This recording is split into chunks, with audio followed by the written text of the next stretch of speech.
So, Shashima sir, please make your observations, please. Namaskaram. Namaskaram to all of you.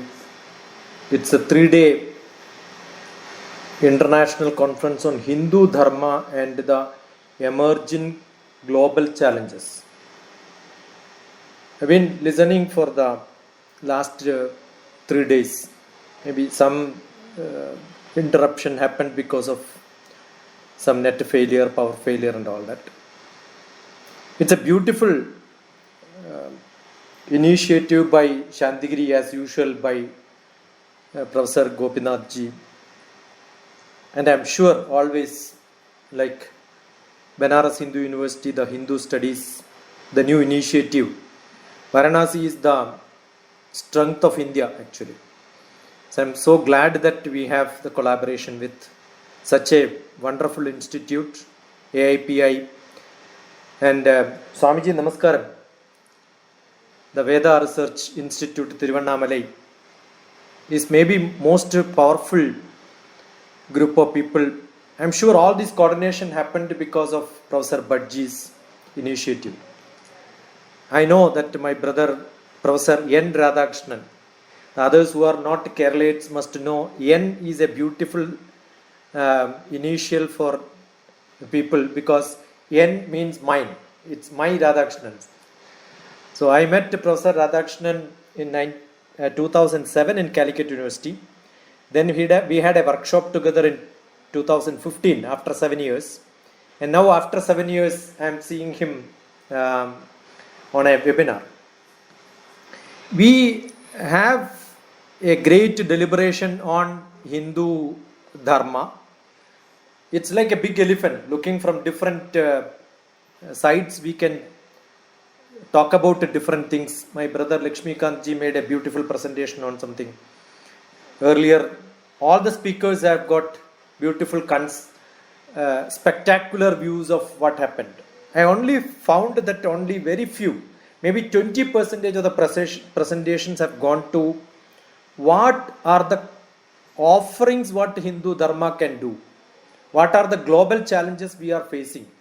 What are the Hindu Dharma challenges we are facing? We are not here to save the Hindu Dharma, but at least the share of concern which we had because some Guru Parampara has reached up to us and then we are here who learned a little bit of here and there. I was blessed to be the only one student of Brahmasri KPC Anjan Bhattadaripad, and it belongs to the Himalayan tradition by Swami Rama. The Guru Parampara which we have, I am sure Dr. Gopiji is very much concerned about the Guru Parampara and the traditions which we have and does a lot of research and work on that. But today, what we are hearing around is only marketing. And marketing is what is awareness. And political and economical making over on the humanity as a whole, which is totally caught by the religious aspects and not the spiritual and the Vedic scriptures, which we have not gone into that to understand what is Hindu Dharma to the core, which can be shared to the next generation. So the problem still remains. Lot of controversies, most of the controversies are created internal in the Hindu Dharma itself. That is because so many new people come and then start propagating their views. And no tradition also. They don't go into a tradition. So what happens is people are forced to believe. And I'm sure the new generation is such people, they wanted to understand things, not to just believe. Knowledge is more important. Bhagavad Gita as a whole can be completed to 2 slokas, but that is not done. A justification of 16 chapters are given to take from the bhakti to the action with all the dharmic base on what the knowledge is to be given. So I'm sure the belief is to be converted into understanding. It is, the other day I was in a program where the book review was happening and in which somebody was quoting Paulo Coelho from The Alchemist. Immediately I was forced to read one paragraph of Swami Vivekananda and I asked the speaker, do this have any relation with what you already quoted. Who took birth early? Is it Swami Vivekananda or Paulo Coelho? So who copied from whom? It is not a copy. See, we have a tendency that we are not even reading, we are not even understanding what India has. There are set of people who says India's contribution to the world is zero. But we should understand zero is India's contribution. Right? So there are two different views in which we can look at it. So we must understand the new generation should be given such a knowledge where to ask a lot of questions and stand in front of them to give the answers. If that doesn't happen, what concern Dr. Indrani had, I'm sure that is going to happen. The whole world population today, if you look at 34% is going to be from the 60% of growth, what is going to happen in some specific religions in this world. They are actually making a lot of effort to increase their population. Some other religion probably would have maybe reduced from, or maybe slight, without any effect they will stay. But understand this happens when the world population is increasing. That means in fact they are reducing their population. Hindu population probably in number will remain the same, almost like 30%. But if you look at the people who understand the Dharma or the Hindu Dharma as a religious practice, understanding the rituals, understanding all that quotations what we had, at least understand how does it help in our samsara, day-to-day affair. How does the Atman and the soul belief is made into the religious practices so that all the other relationship with our yogic practice, yama, niyama, asana, pranayama, pratyahara, dharana, dhyana, samadhi, which is not the gymnastics which the Mysore Palace probably with the modern people have got into. Probably the mistake would have been when we wanted to market this by Bhuva to West. Maybe Rama philosophically made with a lot of changes. Chinmaya has made some changes. The Rajavidya was added by Swami Vivekananda. Osho had a different view on all this. All these have given contribution in the West to grow that. But the confusion was in 1970s when this was done. Probably in the 1960s to 70s. I don't know how many of you have seen the beautiful movie which is called Chappaku, Chappaqa, which means the only sound of the rustle sound of the leaves. If you look at it, you understand that is the confusion the Westerners also had. Now today, India is in such a confusion. If you create a movie of the Hindu confusions which are generated in the younger generation, it will be much pathetic. So what is to be done? It is, I was very, very impressed by the Argentina Professor Kustova, who made some references to the languages used. Language contributes a lot of things. When what we do, our researchers from the West, what we do is we take maybe a methodology like Ikigai and then say this is how the Varna system sit in that. Instead of that, we must understand the Varna system has explained it thoroughly in our Vedic system, and this is how the Japanese people copied. Or maybe what is that mistake what we have done is we have not made this modernization of the messages which is acceptable to the modern generation. If that can be done, I don't think like Lakshmi Kantji has mentioned a lot of Subhashitams. If you look at DrTPS Subhashitam, all the possible Subhashitams I have interpreted and put it. But what I have done is not the Subhashitam, an interpretation of that in today's personal life. Because I deal with the youth. When you speak, what is to be done is probably you must take them to that level. Then they understand the benefit of learning it. Similarly, the Panchamaha Adhyapanam, Brahma Yatna, Pidur Yatnastu Tarpanam, Homo Devo, Belur Bhudo, Nur Yatnam, Aditi Pujanam. That today's context, what Manu spoke some time back, how does it apply?